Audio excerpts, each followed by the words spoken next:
Olá pessoal, hoje nós vamos dar continuidade à aula de História do sétimo ano, tá bom? Lembrando que na aula anterior nós começamos a conhecer um pouco sobre a América Portuguesa, ou seja, a colonização e como funcionava essa América Portuguesa durante o reinado do primeiro e do segundo imperador brasileiro, Dom Pedro I e Dom Pedro II.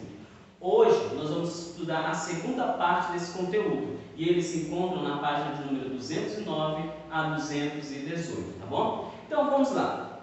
Nós vamos tratar hoje um pouquinho sobre a economia colonial. Essa economia colonial ela vai trazer para nosso entendimento como é que funcionava a questão econômica do Brasil nesse período, porque é muito interessante lembrar para vocês que o Brasil ele vai trabalhar durante três economias durante todo o seu processo de formação. A primeira, a economia cafeeira, a segunda, a açucareira e a mineradora. Eu não coloco aqui a questão da agricultura pelo simples fato dela sempre existir no processo de formação. Hoje, o Brasil é um país agroexportador. Então, logo, a agricultura, desde o período colonial até hoje, ela existiu. O que temos hoje é um destaque econômico da agricultura. Poderíamos falar a mesma coisa da pecuária, a mesma coisa da questão relacionada à criação de gado. Então, tudo isso é um processo onde as economias estão juntas, estão existentes, coexistindo, mas uma delas sobressai.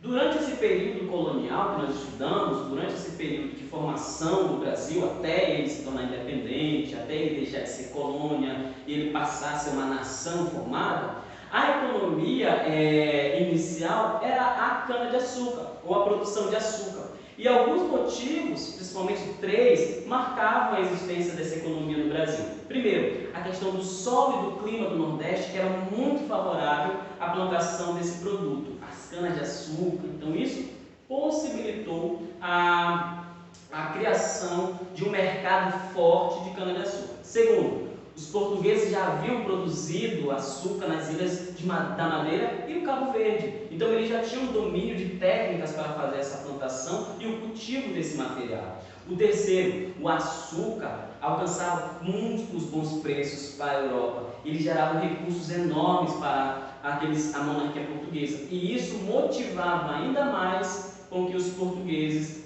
fizessem a produção desse material aqui no Brasil.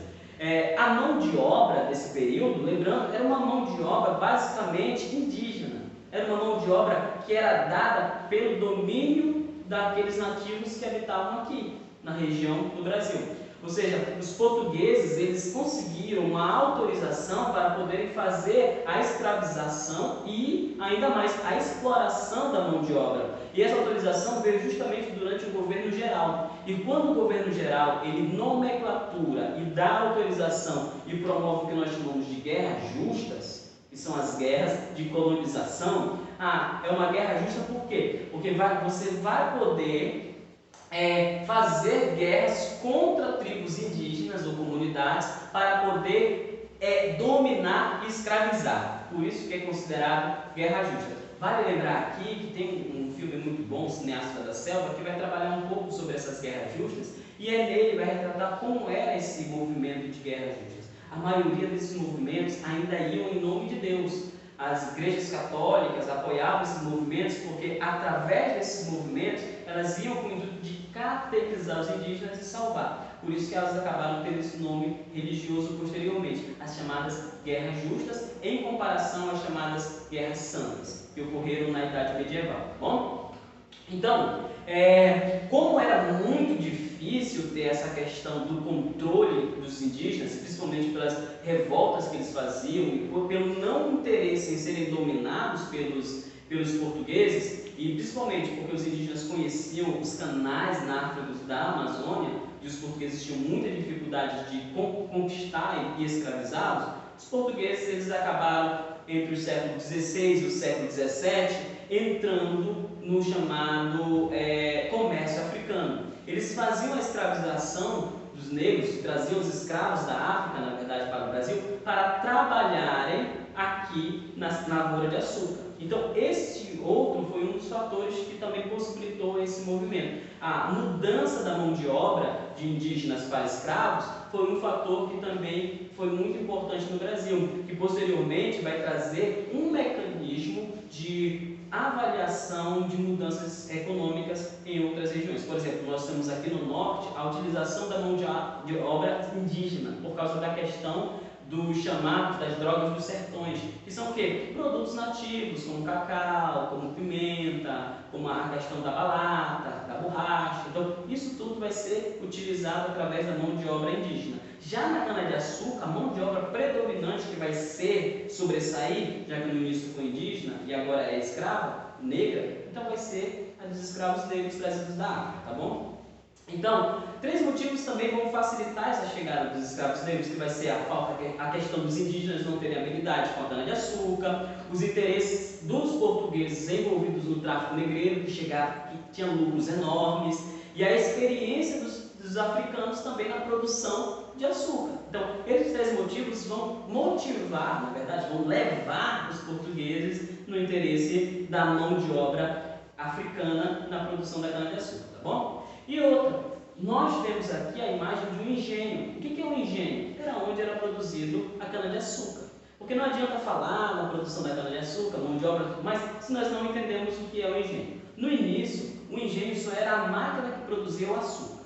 Mas com o passar do tempo, começaram a se trabalhar a ideia de engenho como algo mais amplo, como nós vamos ver. O engenho ele era as matas onde ficavam a produção, o canavial, que era para a produção de açúcar, que era no caso o canavial, a casa de engenho, onde produzia-se o açúcar, que esse sim no início era o nome do engenho só, a roça, onde plantava os alimentos daqueles que trabalhavam no engenho, a casa grande, que era a habitação do senhor do engenho, a senzala, que era a morada dos escravos, a capela, onde realizavam os batismos e as missas e outros utensílios religiosos, a moradia dos trabalhadores livres. Então, esse conjunto todo era a formação do engenho, como nós vamos ver agora. Nós vamos ter a senzala, nós vamos ter o canavial, nós vamos ter o transporte de cana-de-açúcar, nós vamos ter a casa grande, nós vamos ter o feitor-mor, que vai ser o responsável também, que é um dos membros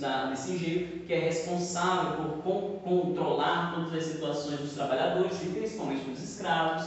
Nós vamos ter o moinho, que vai ser a máquina que vai dar força para fazer a moagem do açúcar, ou do processo do açúcar, para ele poder se transformar no açúcar. Nós vamos ter a casa das caldeiras, que vai ser um outro local também para a produção desse açúcar, ou seja, a trabalhar o caldo, o sumo da cana, para ele poder virar o açúcar. Nós vamos ter os transportadores de lenças, que também fazem parte desse engenho. E nós vamos ter a moenda, que é justamente um processo, que é um mecanismo que quando não havia atração hidráulica, eles faziam como se fosse movida por força animal mesmo, para poder movimentar as energias, ou seja, fazer gerar as engrenagens daquele moedor gigante, tá bom? Então, com isso, nós vamos ver que a América Portuguesa, ela é vista ou deveria ser vista apenas como um grande canavial durante esse período. O Brasil só produz açúcar, só produz esse material, não produz mais nada. Durante muito tempo, estudou-se e acreditou-se nisso. Mas hoje não se pode dizer isso. Você lembra quando eu falei lá no início da nossa aula que a economia brasileira ela foi primeiro açucareira, café, depois ela veio passar para mineração e a agricultura existe hoje? É claro, nunca deixamos de produzir café, nunca deixamos de produzir açúcar e também nunca deixamos de explorar a questão dos minerais, de ouro, prata e diamante. O que acontece é que durante um período, uma dessas atividades econômicas, ela sobressaía as demais. É a mesma coisa que acontece hoje. A agricultura sobressai as demais. Então, por isso, nós não podemos dizer que o Brasil ele somente produziu açúcar nessa época. Pelo contrário, os pequenos agricultores que aqui habitavam, eles produziam alimentos que eram formados e eram vendidos internamente, porque era muito caro trazer alimento de fora para dentro para comercializar. Então eles faziam suas plantações e vendiam produtos aqui. E isso gera um mercado interno, ou seja, começa-se a existir um comércio dentro do Brasil de mercadorias do próprio Brasil. Então, hoje, não se acredita mais que somente existiu a produção de açúcar e nada mais. Teve a pecuária também, que houve um processo de expansão. Por exemplo, nós estamos trabalhando aqui no século XIX, mas em 1770 já havia a produção de pecuária aqui no Brasil, e principalmente aqui em Roraima. Em 1775, com a construção do Forte São Joaquim, existiu o processo que nós chamamos de introdução do gado aqui. Para quê? Para facilitar a conquista e colonização da nossa região aqui em Roraima. Então, isso demonstra que a pecuária ela era um processo que existia expansão no Brasil. Então, esse foi um dos motivos também. Então, logo, não existiu apenas um tipo de atividade econômica, mas vários tipos de atividades econômicas durante esse processo, tá bom? Então, a produção de alimentos também era dada com a mandioca, a farinha, a questão do feijão, do milho, os legumes. As frutas também tinham destaque nesse processo de formação dessa nova forma de agricultura. Lembrando que a principal atividade econômica era o açúcar, mas as outras atividades elas ainda existiam, tá bom? Então, durante muito tempo acreditou-se que a relação Brasil-colônia era uma relação estritamente dada pelo chamado Pacto Colonial. A colônia só é para produzir aquilo, açúcar, depois café. Mas pelo contrário, esse pacto comercial ele existiu na questão do mercado externo, mas quanto ao mercado interno, existe uma produção variada de produtos e alimentos dentro do nosso Brasil, tá bom? Então, a sociedade colonial ela vai ser dividida através desses grupos, para a gente lembrar: senhores do engenho, comerciantes, lavradores de cana, roceiros, vaqueiros, trabalhadores assalariados e escravos. Cada um deles exercia uma função dentro desse processo. E as suas funções propiciaram, ou seja, levaram com que a cana-de-açúcar e a produção do açúcar fosse cada vez crescente e comercializada até o seu declínio, tá bom? Então, gente, para essa aula de hoje, nós vamos deixar um exercício na página de número 221 e 222. As questões de número 6, 7, 8, 9 e 10, tá bom? Então eu aguardo vocês para a próxima aula. Até lá, tá bom? Tchau, tchau!